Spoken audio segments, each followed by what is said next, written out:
Again, thank you for coming out on this Monday night. My name is Terry Burke. I'm a reference librarian upstairs, and I'm very pleased to introduce our speaker tonight, Jennifer Hallock. And she is going to give us her slideshow presentation called Lessons of Empire. And I've already learned tons just hanging around her for these past half an hour that I've been here. She is an award-winning teacher. She holds a master's degree from Georgetown University in International Affairs, and she is the author of the Sugar's Son historical romance series, which will now be part of our collection in the Hingham Library, which will be wonderful to have. Jennifer spends her days teaching history and her nights writing historical happily ever afters. She has lived and worked in the Philippines, but she currently is writing at her little brick house on a New England homestead. She keeps the company of her husband and a growing flock of chickens, two geriatric border collies once, because she's on a sabbatical from school this year. So let's just please welcome our speaker, Jennifer Hallock. Okay. All right, so we can hear me? Okay. Okay. All right, so we're okay. Okay, great. Thank you. Thank you so much for coming. So I'm going to talk to you tonight about the Philippine-American War and why it matters to you. But first, let me start with a little story. When I first traveled to the Philippines in college to visit my then boyfriend, now husband, who was studying abroad there, he asked me to bring along some Cheez Whiz. The aerosol kind in the can, you know what I'm talking about? All right, for a friend, he called this request pasalubong, which means a souvenir, or quite literally, something for when you welcome me. International travelers, especially those coming from the United States, are expected to dedicate a large portion of their luggage to friends and family in the Philippines. People even skip luggage altogether and just check moving boxes full of stuff on the airlines. But Cheez Whiz? Shouldn't this Filipina friend have known better? I mean, after all, she was a doctor, right? And Cheez Whiz isn't even cheese. I mean, on the can, they spell it C-H-E-E-Z. So out of all the tasty products available in an American grocery store, why Cheez Whiz? What sort of culinary Frankenstein's monster had America created in its former colony? The Philippines has been taking the best and worst from America for almost 120 years. Yet when asked, do you have a favorable or unfavorable view of the U.S.? The highest percentage of favorable ratings last year came not from people in the United States, but from the Philippines. So they like us better than we like ourselves. Or do they? Newly elected President Rodrigo Duterte recently made some intemperate comments toward President Obama, and while Americans were shocked, the tough talk actually boosted Duterte's popularity in the Philippines.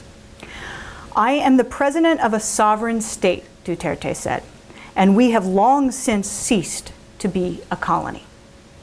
This sentiment resonates with Filipinos, no matter their political stripe, but it fell flat in the States. I'm not even sure Americans knew that the comment was directed at them, or that the Philippines had been our colony, or that we had fought a major war to take it. Many people have never heard of the Philippine-American War, which officially was fought from 1899 to 1902, but unofficially extended all the way to 1913. Yet this war launched the American century and shaped the country we live in. It was our first great power conquest and our first overseas insurgency. It was the first time we tried to exert American authority and values abroad.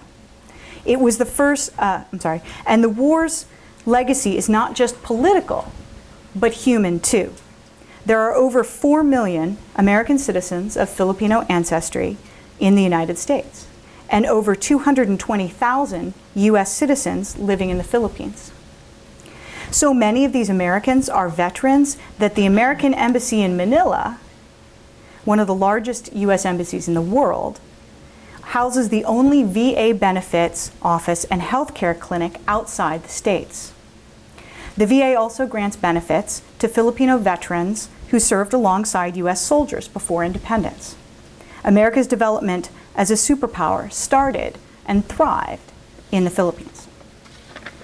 Recently, our history in the Philippines has become more important than ever. Our current debates over global economic integration, nation building, immigration, and the use of military force echo the real and vigorous debate that started with America's conquest of the Philippines.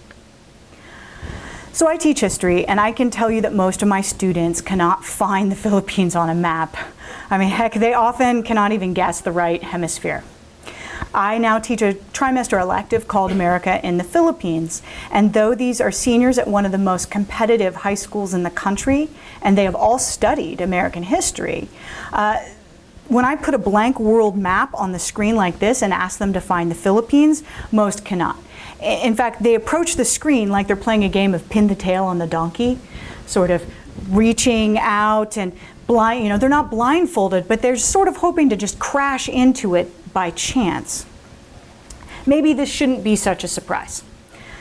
Even President McKinley claimed not to know where the Philippines was when he seized it. And geographic illiteracy is a problem for Americans in general. 60% of students could not find Iraq, and 90% could not find Afghanistan at the height of those wars.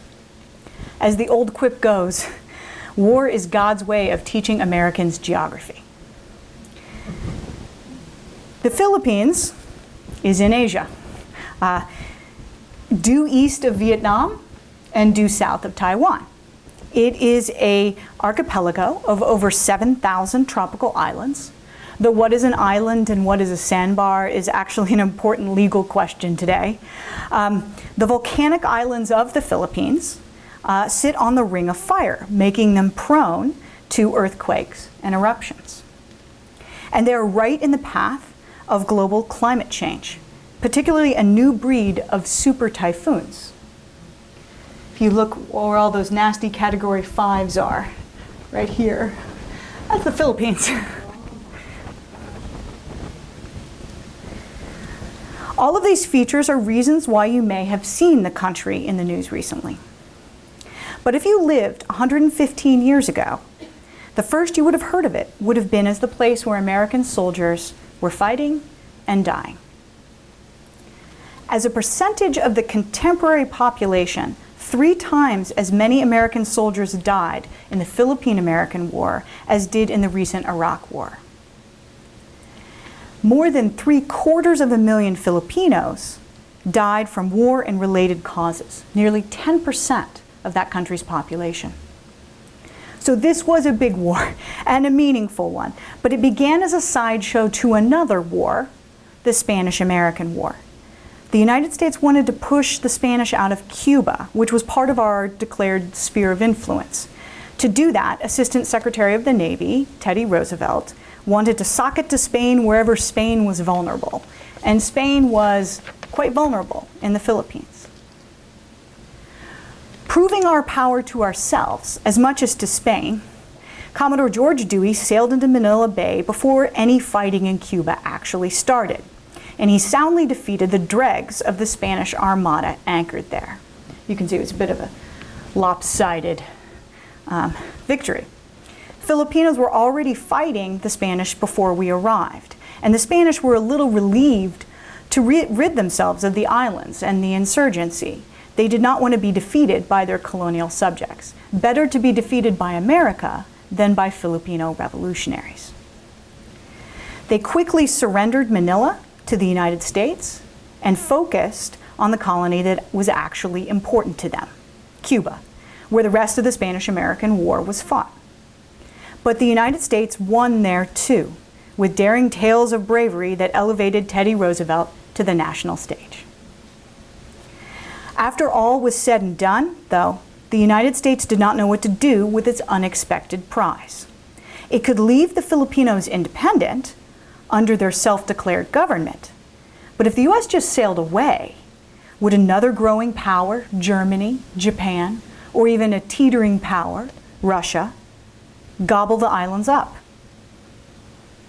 There was a lot of controversy surrounding how and when President McKinley made his decision to keep the islands, and even more controversy about what promises were made or broken to the Filipinos in the process. And it's all interesting stuff. But ultimately, the U.S. decided on a course of empire. In the concluding peace treaty with Spain, the United States bought the Philippines for the low, low price of $20 million, about $500 million today. The Spanish turned over the keys and left. Just like that, the United States had its first overseas possession, a significant milestone in its ambitions for empire.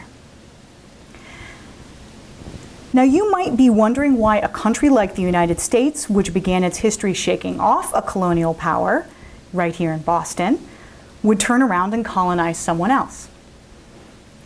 The uncomfortable truth is that we had always been growing our country by force, ever since the British left, and that we had in the constant westward expansion across North America.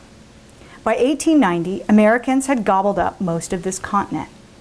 That year, Frederick Jackson Turner mourned the closing of the frontier because he thought the access to, quote, free, end quote, untamed land of the West had prevented the development of a nobility.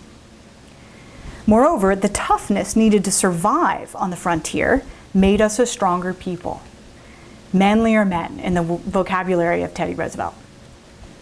Where would we go from there? Maybe the Hawaiian Islands. A group of American planters overthrew the Hawaiian Queen in 1893 with the help of American Marines, and they wanted the United States to annex the islands. But President Grover Cleveland refused, and most Americans breathed a sigh of relief. So something clearly changed between 1893 and 1898, between Hawaii and the Philippines, to make Americans take an interest in a new Pacific possession. What was this something? It's the economy, stupid, right? Back then, we did not call economic downturns recessions or depressions. We called them panics, which has a refreshing honesty to it. The Panic of 1893 was a pivotal event in a period known as the Gilded Age, a term coined by Mark Twain. Like today, the late 19th century was a time of growing divide between rich and poor. Contrast the tenements of South Boston to the, quote, cottages of Newport. Some economists have pointed out that we are in a new Gilded Age, as modern wealth disparity approaches 19th century levels. And like now, the Panic of 1893 was tied up in the new interconnectedness of the American economy. Only then people were talking about railroads and the telegraph, not Uber and the internet. People were not sure what the disruptive new economy would mean for the old one. In the 1890s, agriculture suffered, much like manufacturing has in the last 30 years. Banks, if they were lucky enough to survive the 1893 panic, foreclosed on farms in the South, Midwest, and West. Our recent mortgage crisis-fueled recession was countered by the Federal Reserve flooding our system with money. Expansionary monetary policy is pretty standard economic theory today, but that theory did not exist in 1893. And neither did the Federal Reserve. Despite that, the money supply was a topic of intense public debate. Coinage was the election issue of the day in 1896 and in 1900. You voted for a president based upon what you wanted to happen to the money supply. It was such a widespread topic of conversation that it even found a place in children's literature. Does anybody know what that is? Follow the Yellow Brick Road. In the original version of The Wizard of Oz, Dorothy's slippers are silver. Right? So silver eases Dorothy's way along the road of yellow bricks, a metaphor for the gold standard. Coining both silver and gold, the story argued, would ease the way to a stable economy by expanding the money supply, lowering interest rates, and causing useful inflation. These policies would help indebted farmers who were being crucified on a cross of gold, in the words of William Jennings Bryan, the Democratic candidate for president and the model for for the cowardly lion. Eastern industry opposed bimetallism because both factory owners and low-wage laborers stood to lose from inflation. This conflict, the rural heartland versus the East Coast elite, is a refrain you've heard before. In fact, the electoral maps of 1896 and 1900 predict the red state, blue state divide of today. We assume that this is the way our political alliances have always lined up, but it was not true for most of the 20th century. It's a Gilded Age phenomenon, and it has returned. But how does economic suffering at home lead to empire? You might think that only a country at the apex of its power and prosperity would seek to expand abroad. But it really takes a hungry nation to go to the trouble, a nation hungry for overseas markets. After the Panic of 1893, American businessmen realized that they did not have enough customers to buy their products, and their answer was to look past these shores. The real prize, then and now, was China. By the late 1800s, Europe, Russia, and Japan had already carved China into spheres of influence. So the latecomer Americans demanded an open door for equal access. The problem was that American merchants were not well positioned for trade in Asia without coaling stations or friendly ports in the area. Enter Hawaii, which was hurriedly annexed during the Spanish-American War, and enter the Philippines. Now, the Philippines had been Spain's Asian entrepot, and the Spanish used the islands as a place to trade with China without having to actually go to China or have the Chinese come to them. The Spanish galleon ships made the journey from Acapulco, trading silver mined in Mexico for Chinese porcelain, silk, and tea in Manila. Americans wanted to buy and sell from their new Philippine possession on their own terms too. Similar to the Trans-Pacific Partnership, the U.S. set up a complex package of negotiated tariffs in the Philippines that was pretty great for us.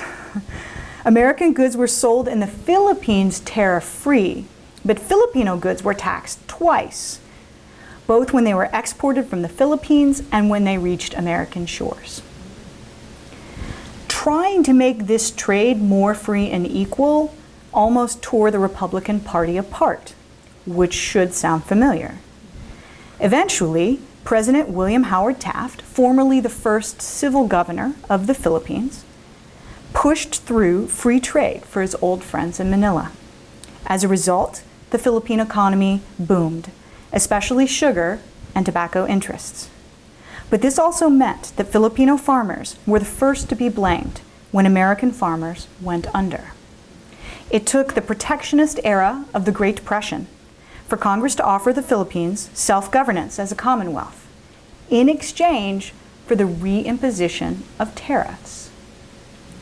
It was not generosity that prompted us to let our colony go. It was the unacceptable cost of free markets.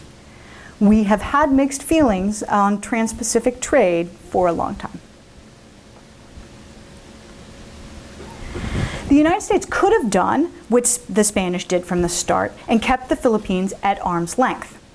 But we had to prove that anything the Spanish could do, we could do better. We justified the war with Spain through dramatic stories of Spanish cruelty in both Cuba and the Philippines. And we reassured ourselves that our laws, our history, and our free market economy would make us better suited to exert our power abroad, an idea known as American exceptionalism. Thomas Jefferson once wrote to James Madison, "I am persuaded that no constitution was ever before so well calculated as ours for extensive empire and self-government." Along these lines, when the United States decided to take the Philippines in 1898, President McKinley claimed it an unselfish act. We were not there for America's benefit, we were there for the benefit of the Filipino islanders themselves. We would benevolently assimilate them into the mold of America's emerging greatness. We would remake the Philippines in our own image. Nation building cannot start in the trenches, it has to start with school benches. In 1901, the colonial authorities imported over 1,000 American school teachers to set up the first public, secular, coeducational school system in Asia. And as I mentioned before, one of my characters is one of these teachers. These teachers' legacy is obvious. If you visit, you will see English signage everywhere. I lived in Manila for 4 years and only learned a few phrases in the local language Tagalog. Because everything from my driver's license exam to Domino's pizza delivery could be done in English. The middle and upper classes speak, read, and write English fluently. Their higher education is in English. Until 1987, actually, all education was in English. So the older generations in the provinces may speak it better than the youth of Manila today. And although universal fluency has suffered since the 80s, it is still strong enough that if you call Amazon or Microsoft's helpline, you are often speaking to a Filipino who is talking to you from a cubicle in Manila. The American teachers were good ambassadors on the whole, and their legacy is one of the most recognized benefits of American rule. When they realized that their school books were totally inappropriate for the islands, snow, winter, yeah, they rewrote them. Uh-oh, whoop. Sorry, it's away from current slide. There we go. They rewrote them. When they saw that their brightest students could succeed at American universities, they organized scholarships. And these students became the next generation of leaders in the Philippines: engineers, physicians, teachers, and administrators. The basic curriculum in the Philippines went beyond the 3 R's to include sport, gardening, and more. The Americans especially hoped to replace cockfighting with baseball, a move that was only partially successful. Filipinos are not going to give up cockfighting. Baseball, they're just fine with. In addition, you have basketball, billiards, and beauty pageants are all still tremendously popular. They also taught American medicine and sanitation. Our propaganda efforts were so thorough that the American administrators even chose for the Filipinos their own national hero. Jose Rizal had 3 things going for him in our minds. First, this European-trained ophthalmologist and polymath who was conversant in 22 languages was already popular for writing the seminal novel of Filipino nationalism, Noli Me Tangere. Second, Rizal had opposed the violent populism of the Philippine Revolution against Spain, and so the Americans thought he was a pacifist. Third, and most important, the Spanish, not the Americans, executed Rizal. So the Spanish were the bad guys, not us. Rizal was a brilliant, fascinating man, and his active yet tragic love life is responsible for sparking my interest in writing romance. So I want to be clear that I don't think Rizal was a bad choice as a national hero, but I do recognize that he was the most benign choice, and we Americans made the most of him. As in any good nation-building effort, Filipinos and Americans shared some heroes too. General Douglas MacArthur grew up in the Philippines, while his father served as one of the first military governors. Douglas later returned as a military advisor, and he was in charge in 1941 when the Japanese attacked the Philippines at the exact same time that they bombed Pearl Harbor. After the fall of the Philippines, MacArthur famously promised, "I shall return." But the U.S. command did not want MacArthur to return. The Philippines had little strategic significance in the island-hopping campaign to defeat Japan. In fact, many believed such an enormous undertaking would siphon off troops and resources needed to take the war to Japan's shores. But our former colony meant something to MacArthur emotionally, if not militarily, and he got his way. The U.S. launched the largest naval battle in modern history to begin the liberation of the Philippines. Tens of thousands of Allied soldiers and many more civilians, both American and Filipino, lost their lives in the resulting struggle. But it paid off in a symbolic redemption. Any lingering ill will from the Philippine-American War was forgiven in the mutual struggle against a common enemy. After the war, when the United States granted the Philippines its independence, it created a high tide of pro-American feeling and seemed to confirm the righteousness of America's form of empire. Through 2 wars, one fought against the Filipinos and one side by side with Filipinos, the Americans won the hearts and minds of the people. But why go to all the trouble of nation building, though? The arm's length approach to the Philippines had worked for Spain. In Spanish Manila, there were more Chinese than Spanish, and no Chinese at all in Spain, and that was the way the Crown wanted it. America, then and now, also has a lot of anxiety over immigration. In fact, soon after the U.S. took the Philippines as a colony, Congress renewed the Chinese Exclusion Act in 1902. They even shut down the pipeline of Chinese migrating to the Philippines just in case the islands would serve as a back door to the United States. Filipinos did come to the States. They are now the 4th largest immigrant community here. But they were limited by quota. And just because they were American subjects for almost 50 years did not mean they have always received a warm welcome. When the American economy floundered and unemployment rose, the Filipino immigrant was often vilified. Race riots followed the heels of the Great Depression. One California judge published an editorial that criticized the Filipino as being, quote, undesirable and of possessing unhealthy habits. Damn the Filipino, he wrote, he won't keep his place. The worst part of his being here is his mixing with young white girls from 13 to 17. He gives them silk underwear and makes them pregnant and crowds whites out of jobs in the bargain, end quote. That was not nearly the most racist thing that he or others said, by the way. It's just the most that I can stomach saying out loud. But the worst things to happen to Filipinos in this period did not happen on American soil. They happened in the Philippines. So let's go back to 1899, to the start of the Philippine-American War. I do not think you're going to be surprised that there was a flip side to benevolent assimilation, or more appropriately, not all assimilation was benevolent. One tool some American soldiers used in their interrogation of Filipino prisoners was the water cure, a form of waterboarding. In fact, it was Filipino scouts who taught Americans the water cure, a torture passed down from the Spanish Inquisition.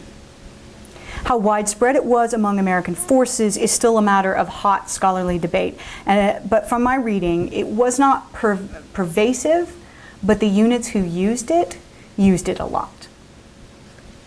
Another practice of the American occupiers was the use of protection zones, similar to the Spanish reconcentrados, or concentration camps, in Cuba. The camps were meant to separate civilians from insurgents, but conditions inside the civilian cordon tended to be poor, especially after a cholera epidemic swept the country. Americans were surprised to learn that the military used this tactic since it was the Spanish use of reconcentrados that had incited the American public to go to war against Spain in the first place. And if Vietnam had My Lai, and Iraq had Abu Ghraib, and Afghanistan has Gitmo, the Philippines had Samar.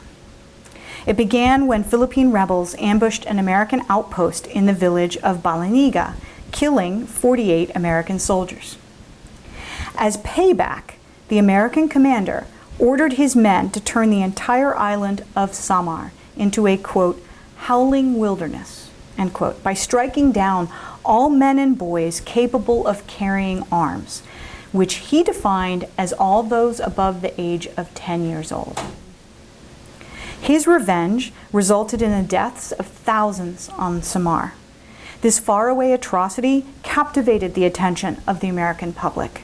For the first time, with the advent of the Trans-Pacific telegraph cable, they could follow events with an immediacy that had been previously impossible.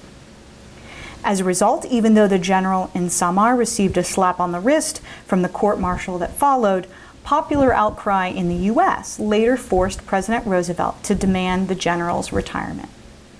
It's not great, but it was better. Events like these blanketed newspapers and magazines stateside. Though military authorities tried to censor the press by controlling the telegraph lines out of Manila, reporters got around this by traveling to Hong Kong to wire their stories. The news got home and ignited debate. Just as Saddam Hussein and Iraq were the hot issues of 2002, the Philippines was the hot issue of 1902. The press was even more bitter and divided than today. Even anti-imperialists could not agree with each other. It may surprise you that most anti-imperialists used racism to justify their opposition to empire. Andrew Carnegie thought the Philippines too alien. Moreover, he thought empire a losing business proposition, especially if done benevolently. William Jennings Bryan, the patron of the American underclass, did not want any excuse for increased Asian immigration. Mark Twain was a lone voice against the hypocrisy of colonization, and he personally challenged some of America's military leaders to answer for their actions. Congress was not any more unified than the American people. A Senate investigation into military abuses sidelined all other legislative action for the early part of 1902, and testimony degenerated into vociferous shouting matches on both sides of the aisle. But despite vigorous debate about the use of military force, America's professional army was born out of the Philippine-American War. Before this war, the entire U.S. Army was smaller than today's New York City Police Department. Good. Only 36,000, right? Most of the Spanish-American War had to be fought with state volunteers, whose enlistments lasted only a year. When hostilities broke out in Asia, Congress promptly doubled the size of the regular army once and then doubled it again. For the first time in our history, we had a significant standing army stationed far from our borders. This war was also the birthplace of an important new weapon. Springfield rifle we had. Think smaller. 45 caliber pistol. You got it. When the Americans first arrived in the Philippines in 1898, they had enough trouble with the Filipino Christians that they made a live and let live agreement with the Filipino Muslims.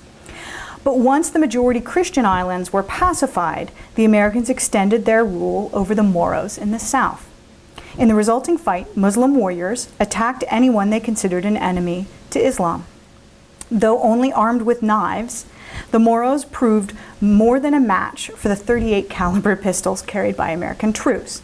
In 1911, the War Department requested a new gun with more stopping power, specifically to fight the Moros.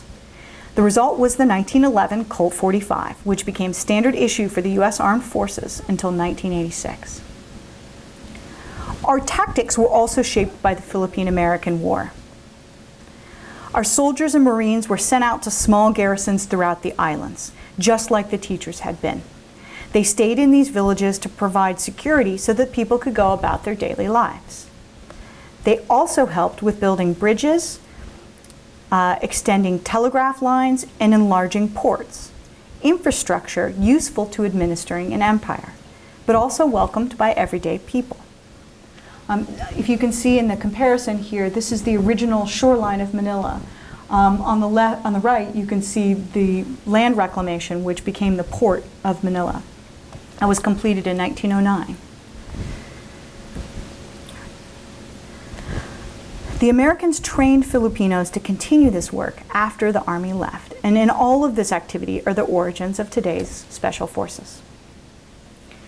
Even after independence, the Philippine experience played a large role in the blueprint for American authority abroad.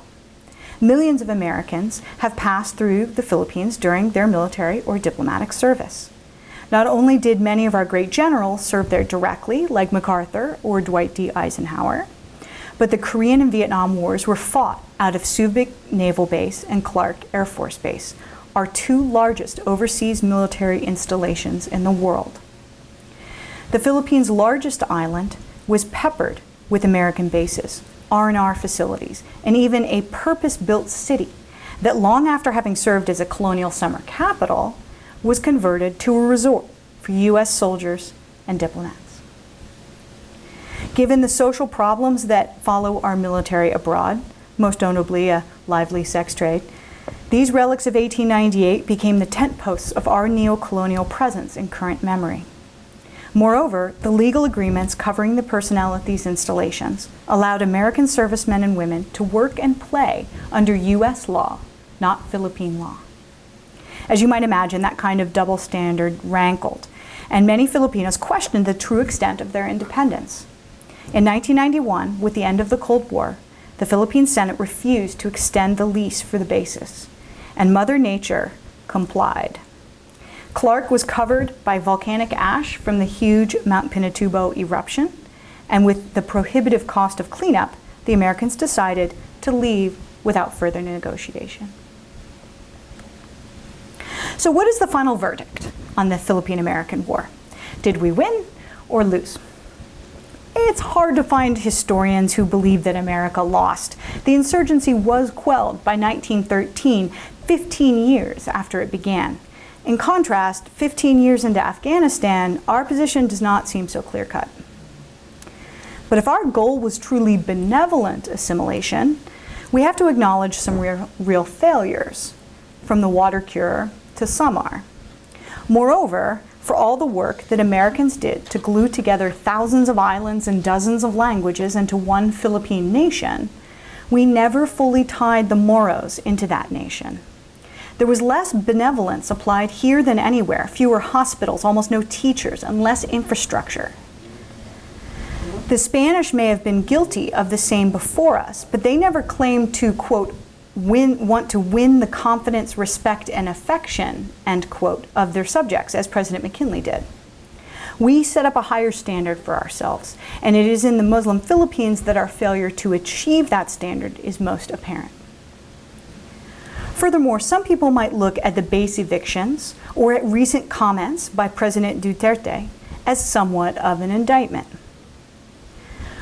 We are not sure how big a welcome mat Duterte will set out for us in our developing dispute with China in the South China Sea. His two predecessors had allowed American forces back to the Philippines in limited numbers, operating solely out of Philippine bases and with a very small footprint. But Duterte might choose to steer a more independent course. None of this is happening in a vacuum.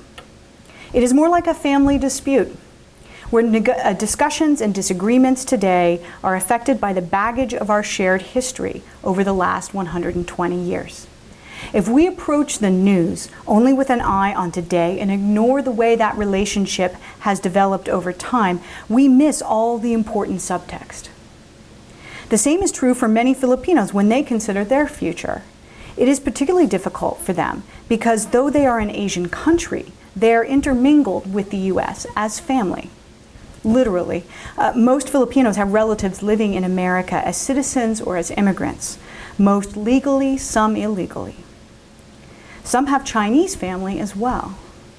They need to find a way to avoid getting caught between these big drunk relatives at the rowdy Thanksgiving feast.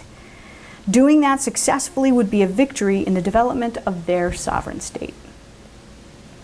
America probably did win the Philippine-American War. We certainly are lucky to be remembered less for our faults than for our fun, like ice cream, movie theaters, and Coca-Cola.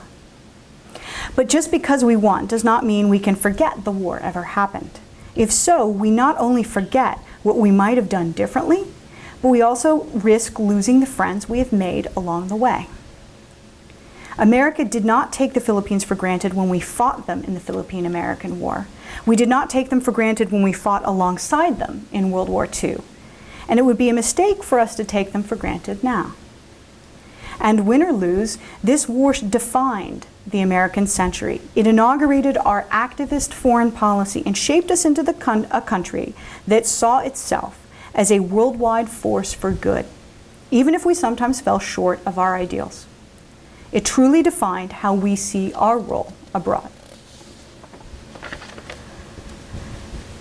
So I used to run marathons in the crowded, polluted megacity of Manila, and my husband quipped that it was the most unhealthy thing I could possibly do. Given all the diesel fumes, the damage it did to my lungs in those 4 to 5 hours was equivalent to at least a pack of cigarettes. But there was one place where I could breathe deep. My oasis in this crazy city was the American Cemetery, the largest military memorial outside the United States and the largest American gravesite of World War II dead anywhere. And it is smack dab in the middle of the most valuable real estate in the country. Nearby, the Nielsen Airfield runway has been turned into Ayala Avenue, the 8-lane Wall Street of Manila's central business district. The city has grown around these landmarks, and they are so entangled that it is hard to pull them apart. This is what family does. We pull at each other, even fight, and over time our relationship changes. But our ties cannot and must not be forgotten. This evolving yet fascinating relationship is why I write about the Philippines, though, as said before, I write kissing stories with happily ever after endings. Because, hey, history should be entertaining. I would be happy to answer questions about this history, my experiences living in the Philippines, and how this has shaped my fiction writing. But before that, let me say thank you for having me here. I hope tomorrow's newspaper looks a little clearer in light of the past. Thank you.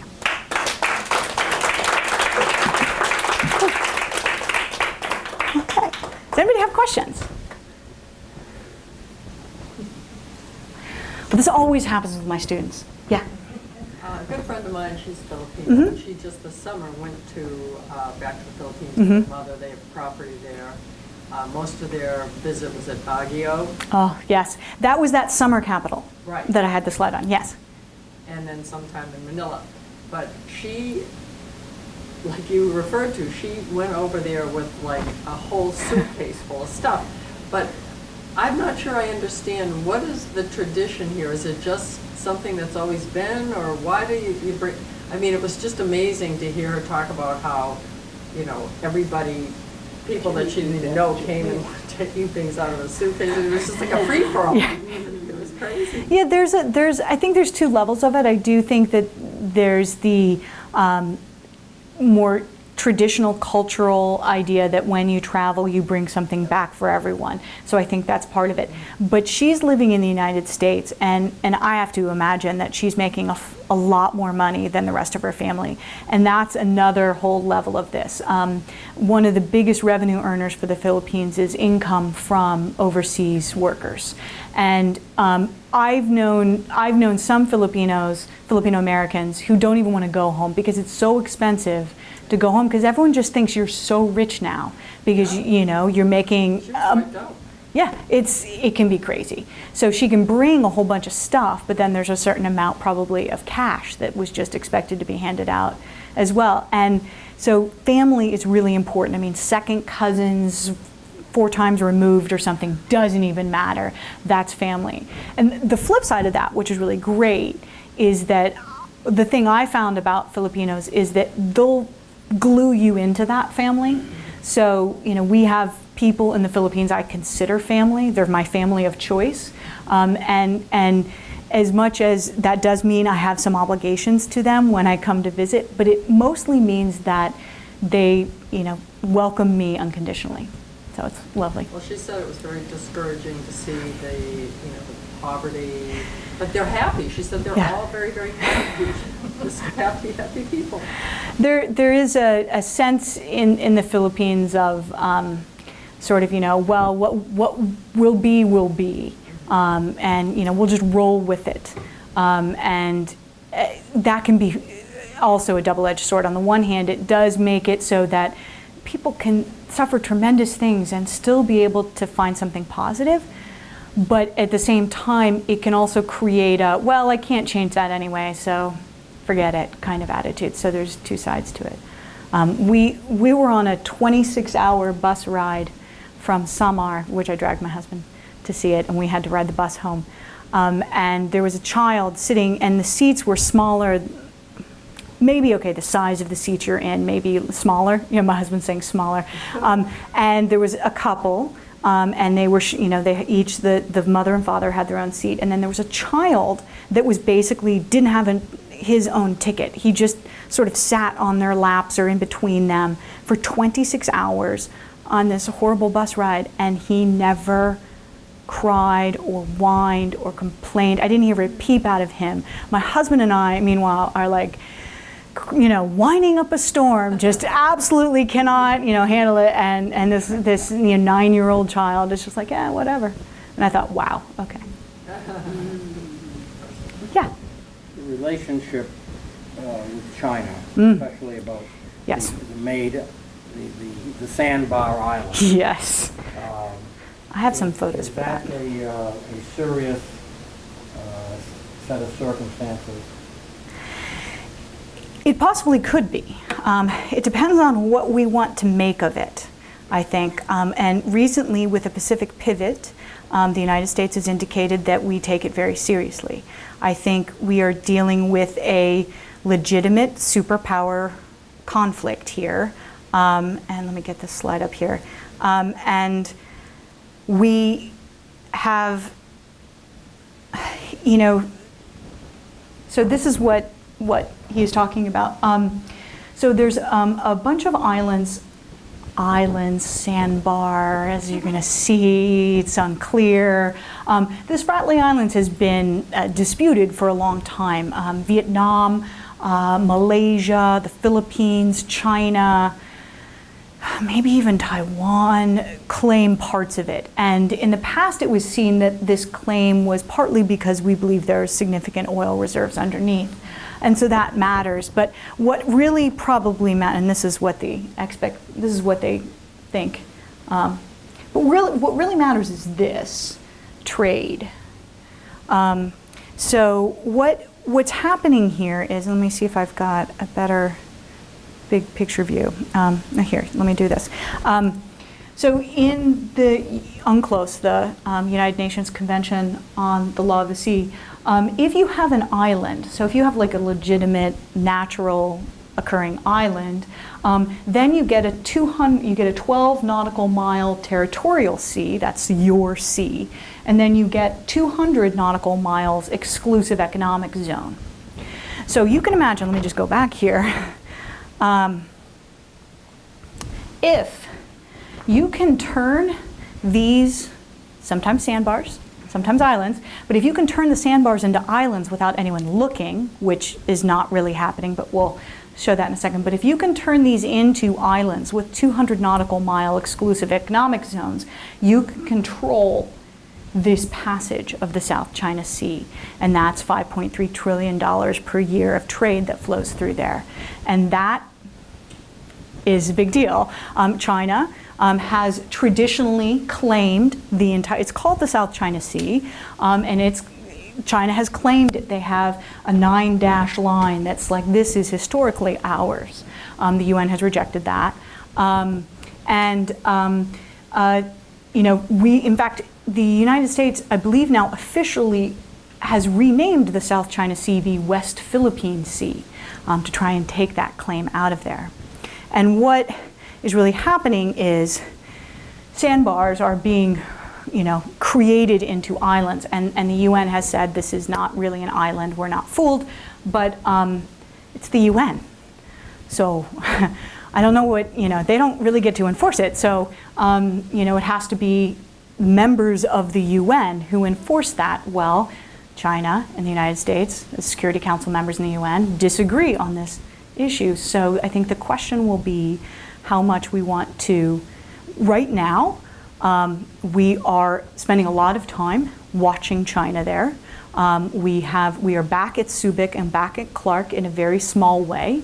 The Philippines has, in 2011, we reaffirmed our mutual defense treaty. In 2014, we signed a new treaty that gave us access to 5 Philippine bases, including Clark and Subic.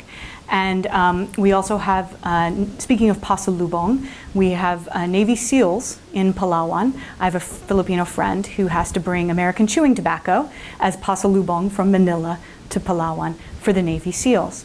One of my former students is a Marine Osprey pilot. She's based in Okinawa, and she has been to the Philippines 2 or 3 times already, has plans to be there 2 or 3 times more in the next 6 months. Recently, after Duterte's remarks, their presence exercises were canceled, but she said the rest of the exercises in the longer term future are still going on. So we're going to have to see. Duterte is not sure he wants to fight this fight on, the United States gains probably more by limiting China than the Philippines gains by limiting China. It's a little bit of an asymmetrical risk and reward situation. So the Philippines had traditionally, under Duterte's predecessors, Philippines had been happy to have the United States, fighting this fight. We had American lawyers on the team taking the case to the UN.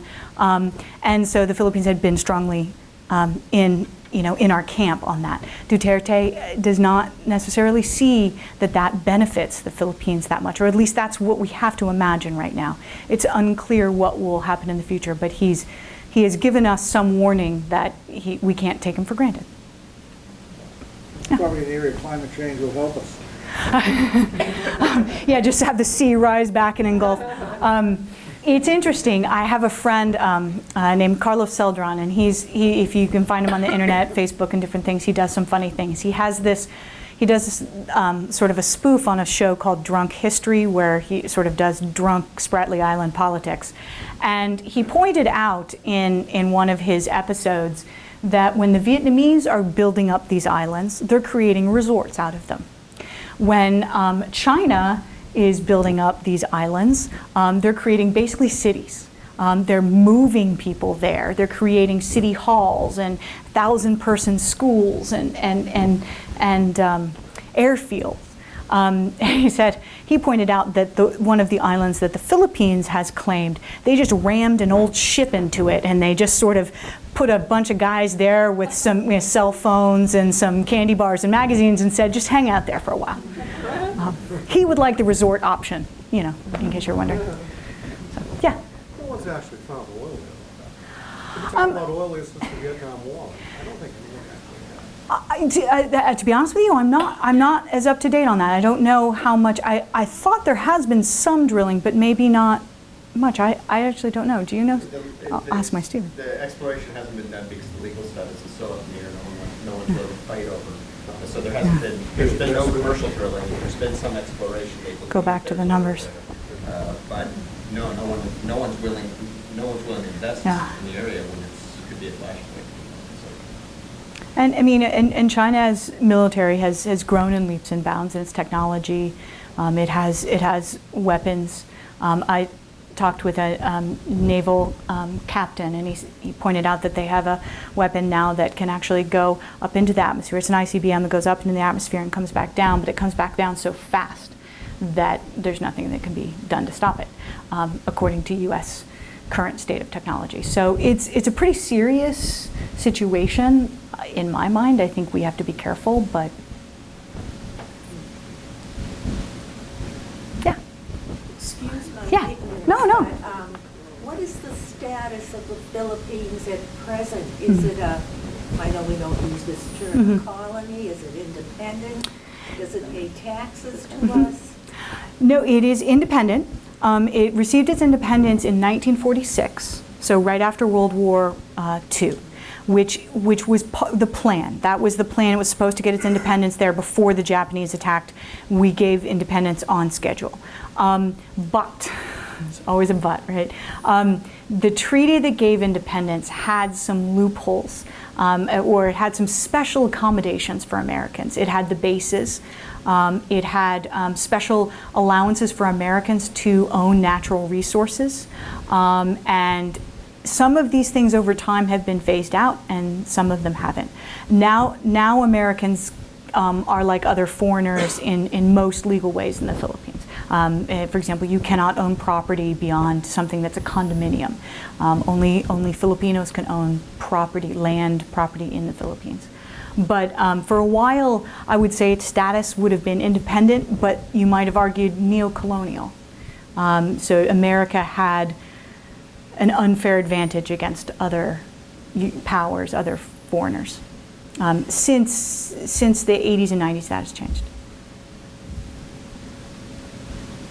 Yeah. Population of the Falcon. It's growing. It's I think 92, 93 million and growing fast.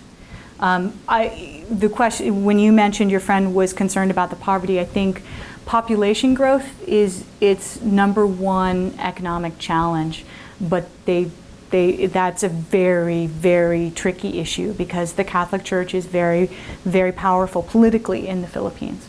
And so that's been a challenge. There are some Filipinos who would say we need more reproductive health services provided by the government. We need, contraception to be provided. We need even just education. We need people who cannot afford children to be able to have the option not to have children. And then there are other people who say, the government should not be getting involved in territory that belongs to the church. And so it is the gentleman that I mentioned before, Carlos Celdran, was actually imprisoned for his activism on behalf of reproductive health services. And he was found guilty of offending religious feeling, which is an old Spanish law that apparently still exists. And he actually was put in prison for a time for that. So it's a contentious issue, but I think most nonpartisan economists would say that population growth is an issue, a big one. Any questions? Yeah.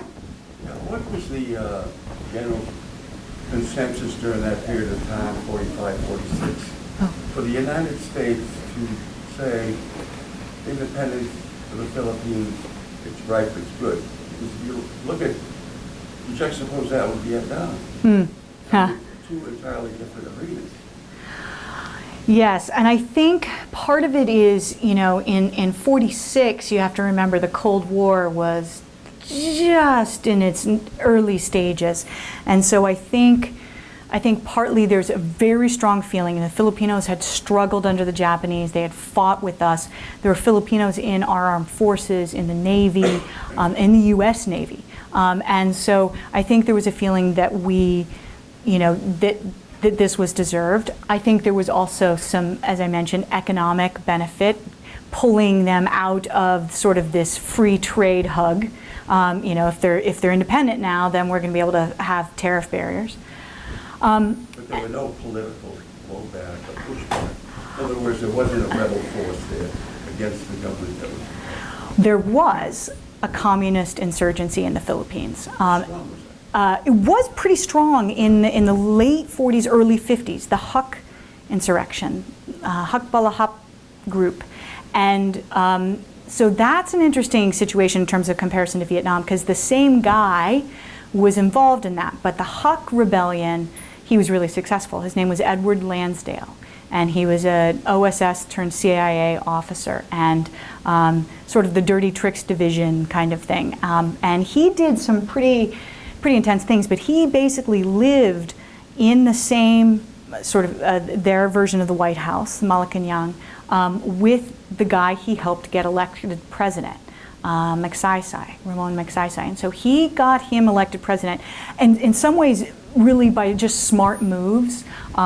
He told, he had published everywhere that if you had a land dispute, you could send a telegram to Magsaysay, then was I think the defense minister, send it to the defense minister, the interior minister, and we'll send a team of lawyers out to help you. And of course, nobody thought it was real, so very few people actually sent telegrams, but those who did got teams of lawyers to show up and help them with their land disputes. And so there was some, legitimate sort of civil action is what Lansdale called it. There was also some dirty tricks. I mean, he pretended that, where the Huks were up in the jungles, that there were aswangs, or vampires. And to impress upon the fact that aswangs were really there, they took a couple bodies of Huks that they had actually killed, and they punctured their neck and hung them upside down. And so people were like, oh my gosh, really, vampires. So there was, so the Huk rebellion was actually put down. He also professionalized some of the Philippine military coming out into independence and made sure they were paid well and made sure that they were loyal and they would treat the people right. So there's some good and bad things that Lansdale did, and it was actually quite successful, and they were able to put down that communist rebellion in the Philippines. Lansdale did try some of the same tricks in Vietnam, but it was for a lot of reasons. I think Vietnam was just a lot more complicated, and yeah. Philippines is an archipelago too, so it's not, if you get chased out of the jungle and you get to the beach, where are you going to go? Like in Vietnam, okay, we're going to go to Cambodia, we're going to go to Laos, we're going to do the Ho Chi Minh Trail. We'll get support from China. Philippines, I think, was a little bit easier to control, but there was some resentment by Filipinos against the people taking over. But I think in general they were happy to have independence. Yeah. Is part of the Philippines controlled by terrorists now? I mean, you see it in the paper every now and then that there's captures and people held and... There's kidnappings in the south. So in the Moro areas, Same area that you were talking the very south, yes. So I would say that you have to consider there's sort of three different kinds of groups of Moro terrorist action, you might say. There are Moros who are actively trying to get a legitimate political goal, and they use all different kinds of means, but what they're agitating for is more autonomy. They want they're wary of the majority Catholic government, and they just want to sort of rule themselves a little bit more. Then there's the groups that are basically professional kidnappers for hire. The group called Abu Sayyaf, you may have heard of, there's a kidnapping. I think 22 people have been kidnapped recently. They basically kidnap for ransom. And there's that. And then there's some who have even really, really fringe, who have even pledged loyalty to Al Qaeda for a while and then ISIS. But I think it seems to me that might be either an attention thing or hoping for funding or hoping for supplies, but I don't think that's they're not we really don't have, it's not really the group that's in Iraq and Syria moving to the Philippines. It's just people who've said, oh, and we're affiliated with this group. So there's struggle, and that's a problem. Duterte is actually from Davao, which is on that southern island of Mindanao. And I believe his background somewhere in his family is Muslim. So this is a new, unique sort of mix for the Philippines. Most presidents have come from either the main island of Luzon or somewhere in the middle islands, the Visayas. So I believe this is the first guy from Mindanao. So we just don't know what to do with him yet. So we'll see what happens with that. What is their economy based on? Is sugar still the main export? Sugar is a big export. I think their biggest export is people. Overseas Filipino, workers, overseas contract workers is one of the big ones. And partly that's because of English, partly that's because of the education and the training that they've had.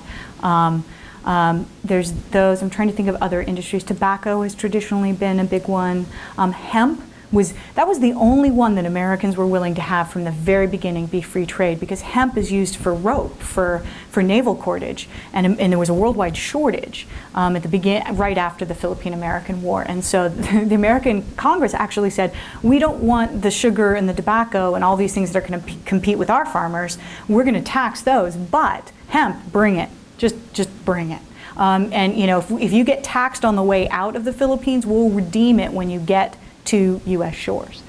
So that's been a traditional, some natural products, coconut products, mangoes, definitely, you should try Philippine dried mangoes. Coffee, coffee I think has shrunk a little bit, but they do have, a place where we used to have a farm was in the area that was known for its coffee growing, and you used to see them dry the coffee out on their driveways. Trying to think, shell products, capiz, which is that sort of mother of pearl type of inlay, major export. So some of those kinds of products, I don't know if I'm forgetting anything obvious. Definitely get some mangoes at some point. Costco has had them, just saying. Best mangoes in the world. Yeah. Any other questions? Well, thank you very much. I hope you guys have a great day. Thank you. Thank you. Thank you. So, and please feel free to take a card when you leave if you would like. Cards are free. Books are for sale, but cards are free. And if you'd like to be on my mailing list for information, please sign up there. I'd love to have you. Thank you.